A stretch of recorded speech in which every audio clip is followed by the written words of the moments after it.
Yeah, I basically want to echo what Jeanne just have said. I think if science, there's a lot of desire that the IPCC review process to be faster. But looking at the way people pick and choose one single statement in one of the subtexts and then blow it up, I think if science tried to do faster, then the credibility may even be attacked much more. I think that is something we have to be very careful about. I think I totally agree with the speaker just now, which is, well, I think the report is very clear. If you look at the summary report, it's quite clear and it's written for policymakers, for the public. It's the scientists which are not good in talking with the public, that's true, but the statements are all there. And I actually think that it's a communication experts, they probably have to come in and help. Not necessarily the science trying to go this faster. Unfortunately, that is something I actually worry about. If we try to go too fast and pick up one or two, I would say, careless mistake, then you would get the whole thing thrown out. Whilst I'm supposed to be a moderator, I'm holding back saying something professionally on this matter as well. Just 2 or 3 comments. One is the IPCC has been doing, in my view, a great job, and I was involved in the early days of the first 2 assessments. I think one has to remember that the scientists who actually come together and produce the reports and have the seminars and work through this, they have a day job, and the day job is to do the fundamental research upon which the reports are predicated. And when somebody said, what are the resources that are needed, there actually is a resource crisis, because you cannot actually move faster than the ability of the scientists who are taking time off from being at the research frontier to come in and actually help collate and draw threads out of this. Both are absolutely vitally important.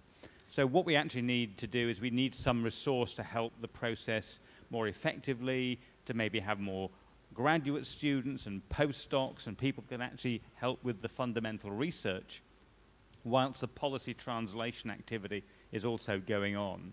But just remember, the scientists have a day job. The second issue, to my mind, is that we've talked about communicating, the scientists having to communicate. I think there is an equal responsibility on policymakers, government officials, politicians, to learn something of the language of science. And I mentioned, I think yesterday in one of the panel sessions, that we have to get over the issues of risk and probability and uncertainty. Because a lot of what science tells us is couched in maybe probabilistic terms, and because that is the nature of the various scenarios, the fact that some things are still not clear or certain. And in a world where people want it black and white, we have to educate a lot of people to what probability is about. And we all know about it because we use it in our own lives. You know, do I cross the road while the traffic is still flowing? No, I wait because there's a probability that I'm going to get run down. We have it in our financial arena, in our own private finances. We think about probability and risk. In science, we have to get the same message over. So I think there's an educational process on both sides, and the more that we can get that understanding, I think the better it will be and enable the IPCC's work to be couched in terms that are then much more intelligible. Okay, I'm just going to start taking other questions, but actually maybe if we can sort of redirect the conversation a little bit more back towards the energy and the security side and maybe adaptation issues. Right, I'll go from left to right. So, gentleman on the 3rd row, second seat from the right. Thank you. Gerhard Kurt, independent engineer. I get asked a lot about patents and things like this. And I'm an advocate of free energy and devices as such. I think that we all play an individual responsibility in how we can reduce our own carbon footprint. I know that a number of people build houses today with solar panels, on-roof solar heating, et cetera, et cetera. There are lots of devices out there that have been patented that some companies have bought out and just stashed away. I'd be an advocate of changing the patent law where it says if you buy a patent and you don't commercialize within a certain period of time within your business plan, then that patent is free for anybody else to try and develop further. There are tons of them out there. I have a book by Patrick Kelly, 2,000 pages, all on free energy. They're all patented. I don't know if they're owned by other companies, but I'd be an advocate of changing the patent law. Now, on patent law, the drug companies right now are trying to change the patents from, it's grown from 17 to 20 years. They're trying to extend it to 100 years. I think that's unreasonable. So that's just my comment. Thank you. Jeremy, we do have these are good points, and I think technological development is a very important factor in going forward. It does link back, I think, also to one of the points I was making around timescales that I'd like to emphasize. I emphasized when we spoke about the timescales, if you like, on the demand side, because you build a building and it's there for 30 years, 40 years, etc. On the supply side, what we've found is that because the energy system is so large, any new technology but just because the energy system is so large, not any individual development, energy system is so large, from a demonstration phase through to having, say, 1% of the global supply is 3 orders of magnitude of development. So to move from a demonstration of anything to actually be of the level of 20, 30, 40, 50 exajoules per year is a huge development. And typically, it takes a decade of massive 25% per annum growth to move an order of magnitude. So it's not just a question of technologies, it's a question of building the industrial capacity to implement those technologies over time. So largely, by 2050, the technologies are already in play. New technologies will have an impact in 2050 to 2100, but new technologies won't have a huge impact. I can see you shaking your head, but won't have a huge impact by 2050. But an iPod isn't the same order of magnitude as an energy system, which is, no, it's not the same order of magnitude as an energy system. The industrial capacity to produce and demonstrate iPods is a fraction of an energy infrastructure. A fraction of an energy infrastructure. I beg of you to do the sums.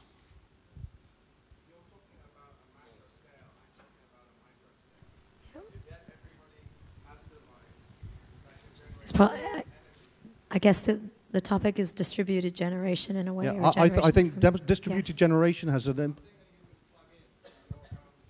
yeah. Can I just put it in order of magnitude for you? The equivalent, the energy equivalent at microscale. And by the way, I'm a big supporter and promoter of distributed generation because you notice I raised combined heat and power as one of the issues that I raised. But the energy use per middle-class person is the equivalent to every single middle-class person having 100 servants. That's the equivalent of the energy use per middle-class person. So an iPod isn't going to be equivalent to supplying that energy need. Okay, sorry, that didn't make any sense to me.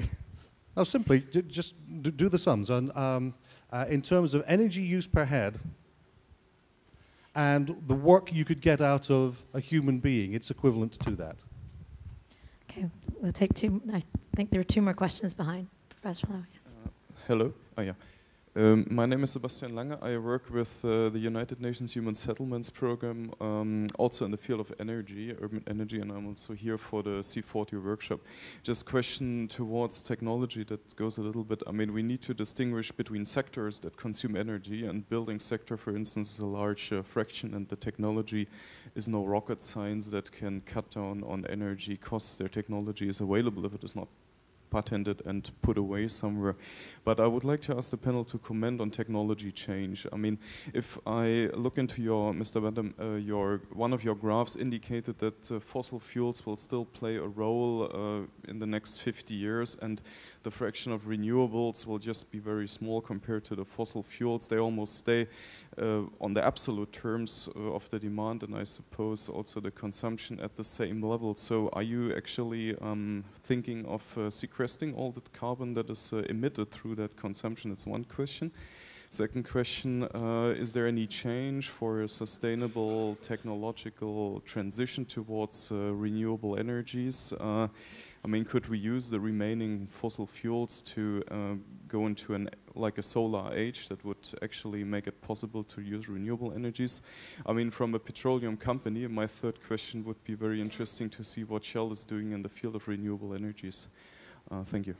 Okay, thank you. There's a number of different questions there. So, first of all, just as a correction, if you actually look at the charts that I was showing there, you see that with this massive growth capacity in what is called renewable energies, that by 2050, you have approximately, well, more than a third of primary energy being in that renewable capacity on a base of energy use that's doubling from the year 2000. So that actually means that in less than 50 years, you create an energy capability which is as large as the oil and gas industry in the year 2000, which took 100 years.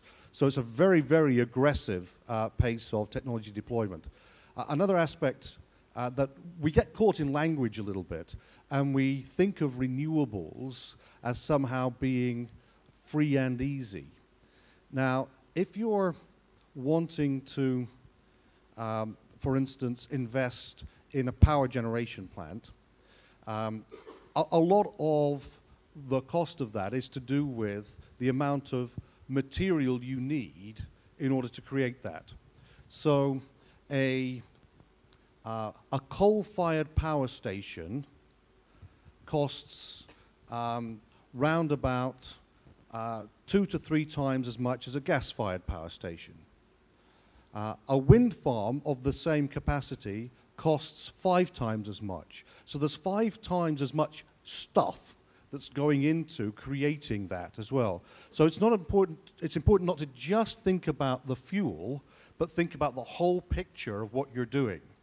One of the reasons why wind and solar power are expensive is that there's a lot of stuff that goes into creating that capability, and that's important. From the Shell side, we have seen from the early 90s onwards, through our scenarios, the significance of this. And so in the mid-90s, we created a company called Shell Renewables, which was focused on wind energy and solar energy.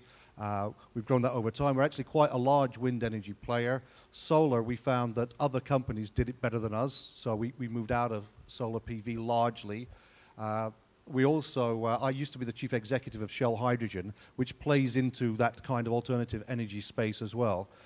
We're now got a huge investment in the biofuels area. So things do change on technology. And even things which have the same name often are changes. So if you look at natural gas, the technological developments in North America that have unlocked tight gas, shale gas, in only the last 3 or 4 years were unthinkable 10 years ago. And that's actually very, very high technology developments that have enabled that. So I'm absolutely with you on, this is a technology industry, but it's also a world use of scale, and these need to be managed together.